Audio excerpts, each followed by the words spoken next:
This story is titled, "My Sister Couldn't Stand That I Was Doing Well in Life, so she spray painted my house." I posted the video online. Parents called me too selfish, but they were left speechless after hearing what the police officer I brought had to say. Hi everyone. Before we dive in, a quick favor. If you enjoy content like this, please hit the subscribe button. It's free, supports the channel, and makes sure you never miss out on amazing videos. Alright, let's get started. Hey everyone, so I've been holding on to this story for a while, and honestly, it still gets under my skin every time I think about it. Family drama and all that garbage, it's been my reality for as long as I can remember. I've got a younger sister, Jenna, who's 26 female now. I'm 30. We don't get along, and honestly, I don't think we ever will. She's been the center of attention since day one, and I've always been the guy left standing on the sidelines. When we were kids, I didn't think anything was off at first. My parents used to be super supportive of me. I still remember my mom cheering like crazy at my soccer games, and my dad bragging about my school projects to the neighbors. But everything changed when Jenna was born. Suddenly, it was like I didn't exist anymore. I tried hard to stay relevant. I started studying hard and getting straight A's and joining clubs, not because I loved those things, but because I thought maybe, just maybe, I could earn back a little of their attention. But I didn't.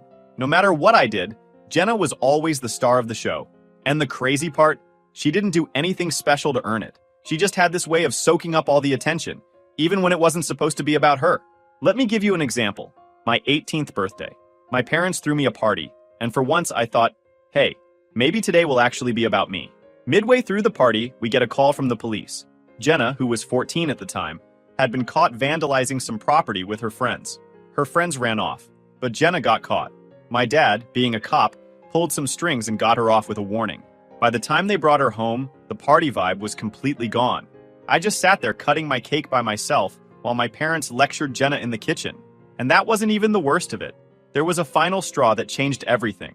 When I was 21, I'd just landed my first real job, and I was so excited.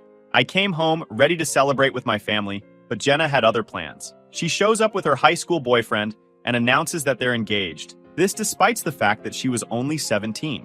And just like that, my celebration turned into an engagement party. I was absolutely pissed, but when I tried to talk to my parents about how unfair it was, they dismissed me, told me I was overreacting and that I should be happy for Jenna. That was the day where I didn't stay silent and decided I was done. I cut ties with my family after that. I know it sounds extreme, but I couldn't take it anymore. They never took my side, never stood up for me. It was always about Jenna. I didn't want to be part of a family where I was treated like an afterthought. The thing is, Jenna thrived on this dynamic. She loved being the center of attention, and she didn't care who she had to step on to stay there. Every time I achieved something, she found a way to one-up me or shift the focus onto herself. And my parents let her get away with it every single time. After I walked away, they tried to reach out a few times, sent some texts, left some voicemails, but I ignored them. It's been 9 years now, and I haven't spoken to them since. I heard bits and pieces about Jenna through the grapevine, mostly from relatives who still keep in touch with my parents. Apparently, she called off that engagement a few weeks later. Shocking, right? Turns out it was just another stunt to grab attention. Classic Jenna. Looking back, I realize how much their favoritism messed with my head. It's not like I wanted to be the favorite or anything.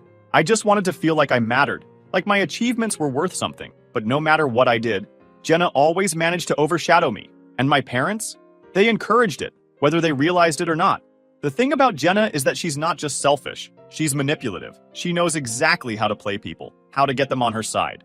My parents were her biggest enablers.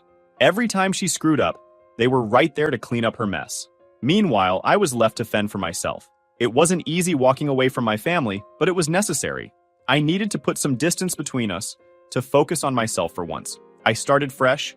I got serious about my career, saved every penny I could, and poured my energy into building a life I could be proud of. My first goal was moving out of the apartment I'd been stuck in since college. It wasn't bad, but I wanted something that felt more like mine. 2 years ago, I finally made that happen. I bought a house. Not just any house. A place that screamed, "This is what I've worked for." It had everything I wanted. Space, privacy, and a fresh start. Moving into that house felt like crossing a finish line. I'd made it, but I wasn't naive enough to think I could let my guard down completely. Family has a way of creeping back in, whether you want them to or not. So I made it clear to everyone, extended relatives, old family friends, you name it, that my new address was off limits. I didn't want my parents or Jenna showing up unannounced. I wasn't about to let them ruin this new chapter of my life. Meanwhile, life for Jenna wasn't going so great. I didn't have direct contact with her, obviously, but people talk. From what I heard, her big business venture a few years ago was a complete disaster. She'd tried to start some kind of event planning company, which honestly is laughable considering how disorganized she is. It didn't take long for the whole thing to go under, leaving her drowning in debt. And of course, mom and dad were there to bail her out, just like always. Jenna's failure didn't stop there. I'd heard whispers about her borrowing money from friends and even getting tangled up in some shady dealings. Nothing concrete, but enough to paint a picture of someone who was desperate and reckless. Now, I'd recently been featured on the cover of a local business magazine. Apparently, it had sparked a lot of conversations among our relatives. Jenna probably heard about it too, and I can only imagine how much that stung. She's always needed to be the star, and seeing me succeed must have been a punch to her ego. Then came the graffiti incident. 6 days ago, I was heading out for the evening when I saw it. My house, my sanctuary, the one thing I'd worked so hard to make mine, was covered in hateful, ugly words sprayed in bright red paint. It was everywhere. The front walls, the garage door, the windows, and even my carefully painted front door.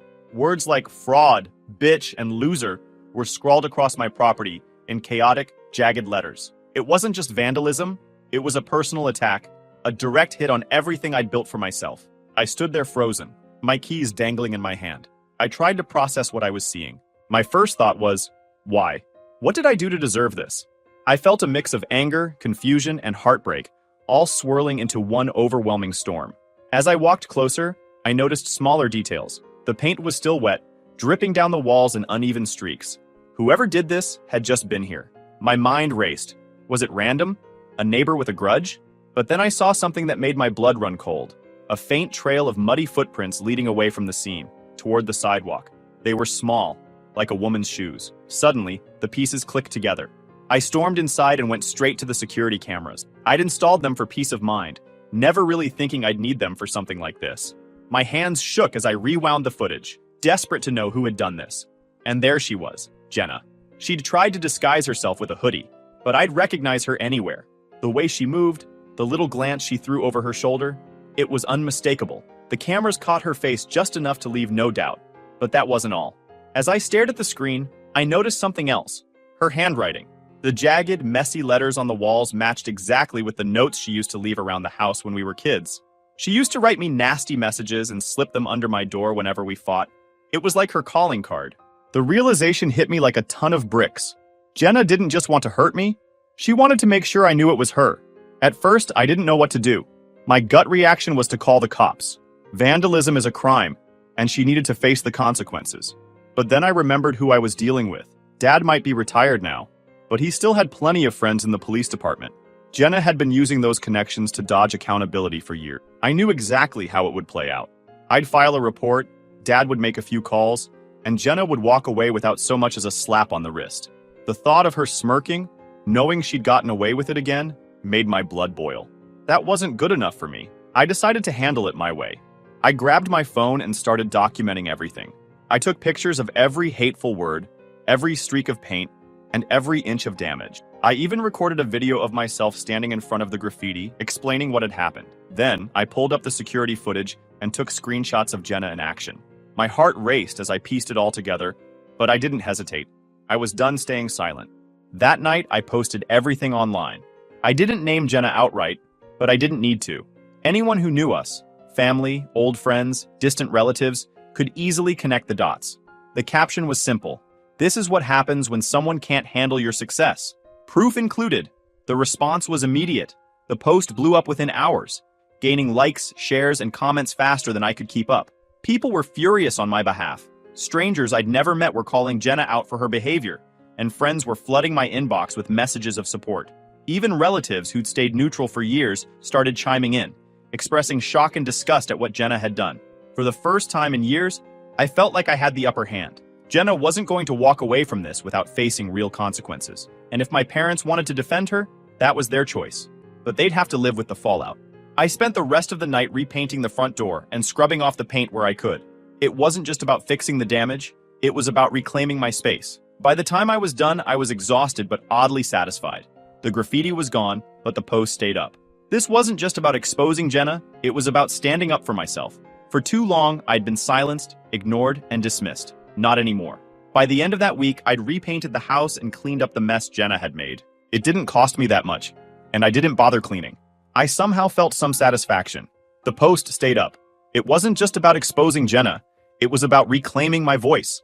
For too long, I'd been silenced, ignored, and dismissed. Not anymore. That was my mantra as I watched my post spread like wildfire. People I hadn't talked to in years were commenting, messaging, and sharing it. The support was overwhelming. Some strangers were flat out furious on my behalf, asking how someone could be so entitled and hateful. Others shared their own stories of family drama and betrayal, saying they related to my situation. For once, I didn't feel like the crazy one. Of course, not everyone was on my side. A few people tried to play devil's advocate, suggesting I should have handled it privately. But honestly, I'd been keeping quiet for years. I was done protecting Jenna from the consequences of her actions. She vandalized my house, and I had every right to call her out. Jenna wasn't happy about it, of course. Not one bit. Her messages were all fake apologies and desperation. She kept saying, "Come on, we're family," as if that suddenly erased everything she'd done. She offered to pay for the damages, which was laughable considering she didn't have 2 pennies to rub together. The only money she had was coming from our parents, and we both knew it. I ignored the financial offer and demanded that she acknowledge her actions and publicly apologize for the damage. I told her I would only consider deleting the post after she did so. She flipped. She said it wasn't fair to ask her to humiliate herself like that. Humiliate? No, it was accountability. Something she'd never experienced before. Jenna always had a way of twisting things to make herself look like the victim. She said the post was ruining her life, but the truth was, she'd been ruining her own life long before I hit upload. Then my parents jumped in, as expected. My dad called first, his voice tight with anger. He didn't even ask me how I was doing or why I'd posted it.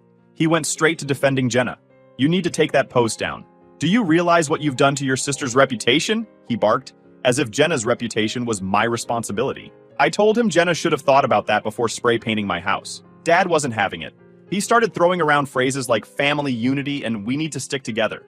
I could almost hear Mom coaching him in the background. They acted like I was tearing the family apart, ignoring the fact that Jenna had been doing that for years. I stayed calm and told Dad that if Jenna wanted the post down, she knew what to do.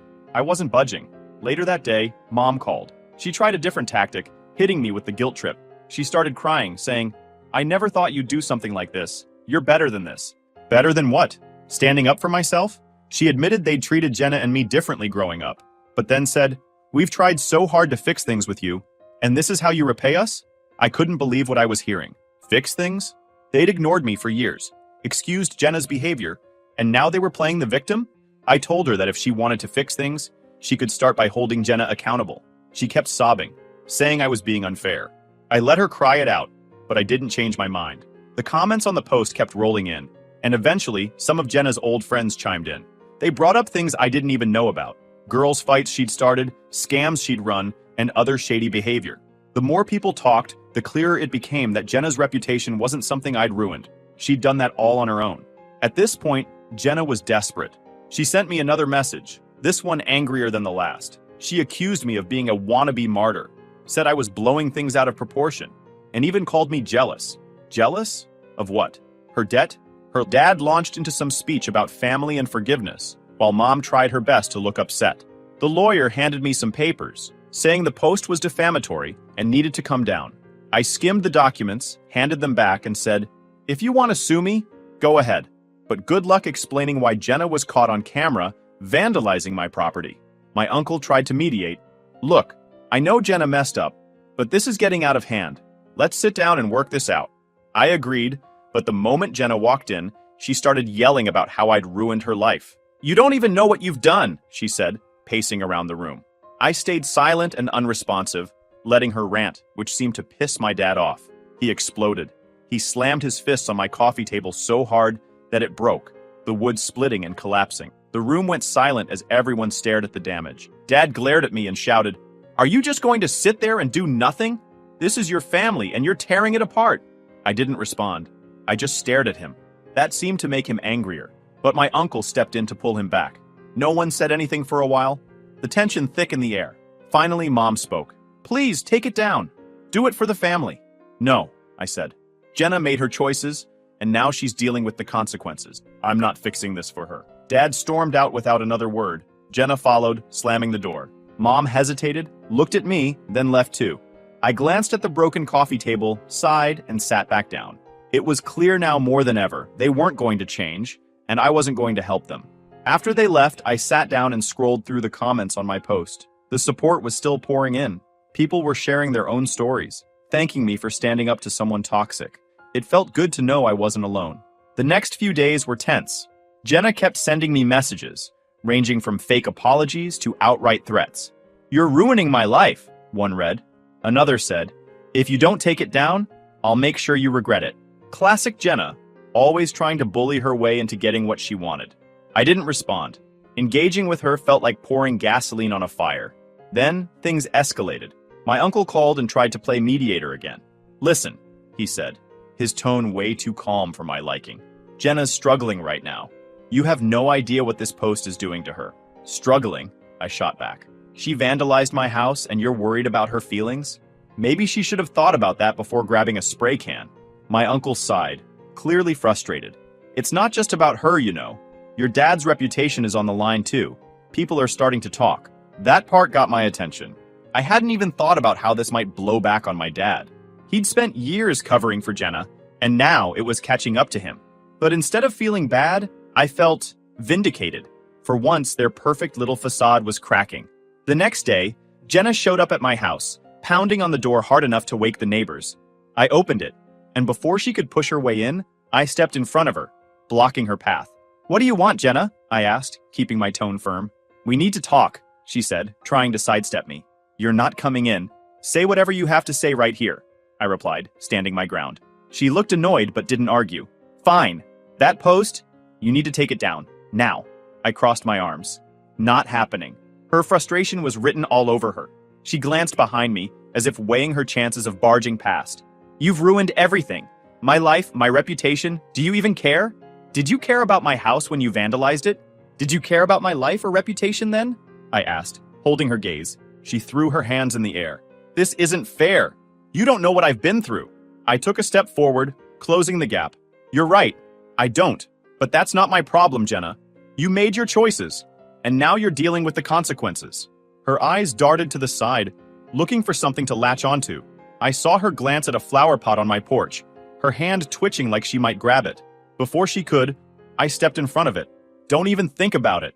She let out a sharp breath, then took a step back, clearly frustrated. "You think you're so much better than me, don't you? Sitting here in your perfect little house, acting like your life is so great? I don't think I'm better than anyone, Jenna. But I'm not the one who showed up at your house and started causing problems. You don't get to make a mess and then blame me for the cleanup." Her mouth opened, then closed like she wanted to argue, but couldn't find the words. Finally, she turned toward the driveway. "You'll regret this," she said over her shoulder, before slamming the gate shut behind her. I stood there for a moment, watching her storm off. I wasn't angry, not anymore. I just felt tired. Jenna had spent years trying to pull me into her chaos, but this time I wasn't letting her. If she wanted to fix her life, that was on her. My job was to protect mine. Later that night, I got a call from my uncle. He sounded panicked. "Jenna's talking about legal action," he said. "She thinks if she sues you, you'll cave." "Let her try," I said. "She's got no case." "That's what I told her, but she's not listening," my uncle replied. "She's out of control and your parents aren't helping. They're still trying to protect her." I sighed, feeling the weight of it all. That's their problem, not mine. I'm done cleaning up their messes. The showdown wasn't just between Jenna and me. It was me versus my entire family dynamic. I'd been the scapegoat for years, the one who was supposed to quietly accept being ignored and mistreated. But now, I had a voice, and I wasn't about to give it up. The next few days were quiet. Almost too quiet. Jenna stopped messaging me and my parents didn't show up again. I figure they are regrouping, trying to come up with a new plan. But I don't care. If they surprise me with anything new, I'll post an update. Final update.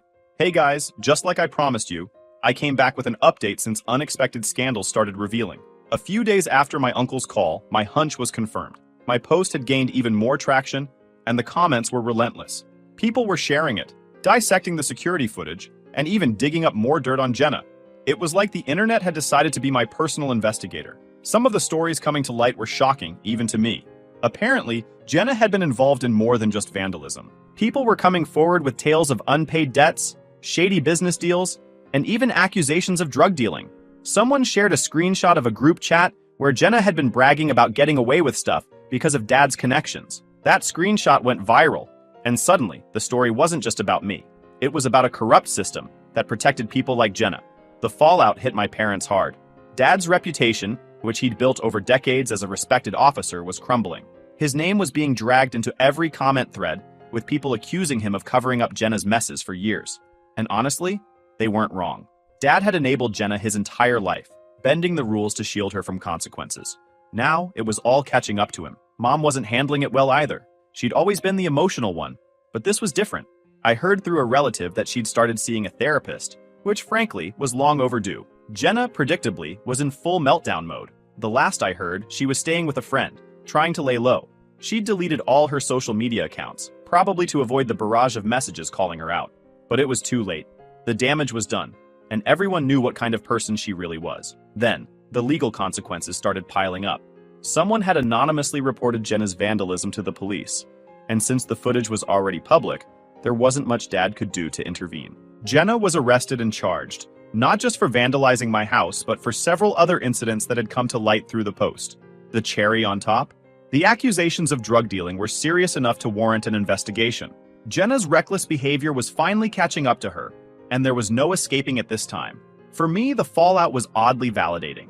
I'd spent years being told I was overreacting, that I was too sensitive, that I needed to let things go. But now, the truth was out there, and people were finally seeing what I'd been dealing with. Relatives who'd stayed neutral or sided with my parents started reaching out to apologize. Even strangers on the internet were rooting for me, sending messages of support and encouragement. But a few days later, I got a call from Aunt Linda. Her tone was sharp, almost accusatory. "Your post is causing drama," she said, like I hadn't noticed. "Your parents are beside themselves and Jenna's devastated. Maybe you should think about taking it down, for the sake of family peace."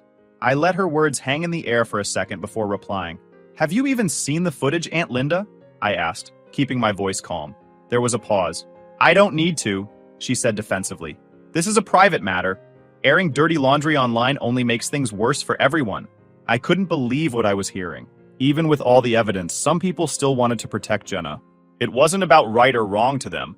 It was about keeping the family's image intact. Well, maybe if Jenna thought about that before vandalizing my house, we wouldn't be having this conversation, I shot back. Linda sighed, clearly frustrated. "You're not helping, you know. Your parents are under so much stress, and this isn't going to fix anything." "And coddling Jenna will?" I asked, my patience wearing thin. "I'm not taking the post down, Linda. If you're more worried about appearances than what Jenna actually did, that's on you. But don't expect me to play along." She muttered something under her breath and hung up, leaving me shaking my head.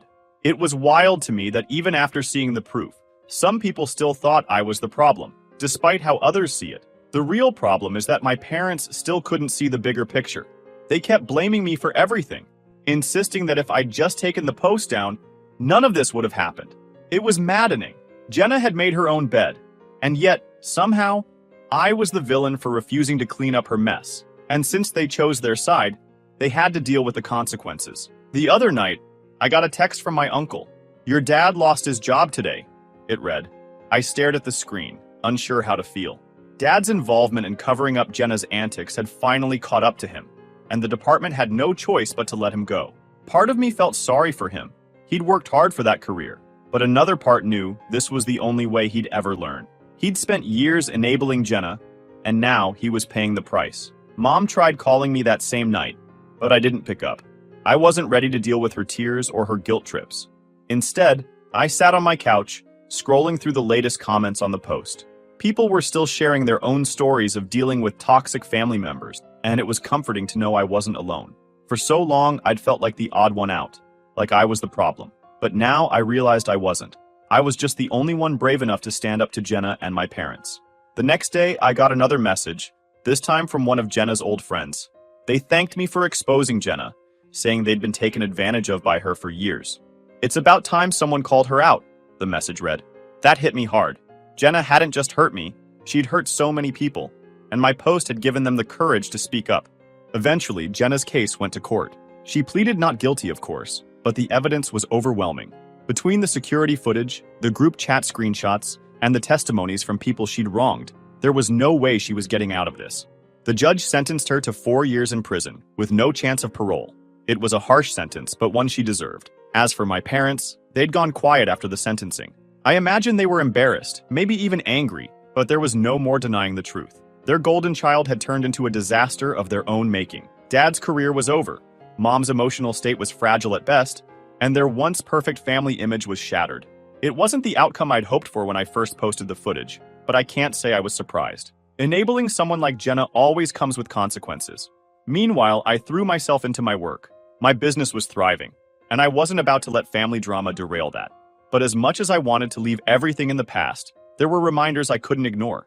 Relatives who'd stayed quiet during the height of the drama started reaching out, offering support, and sharing their own grievances about Jenna and my parents.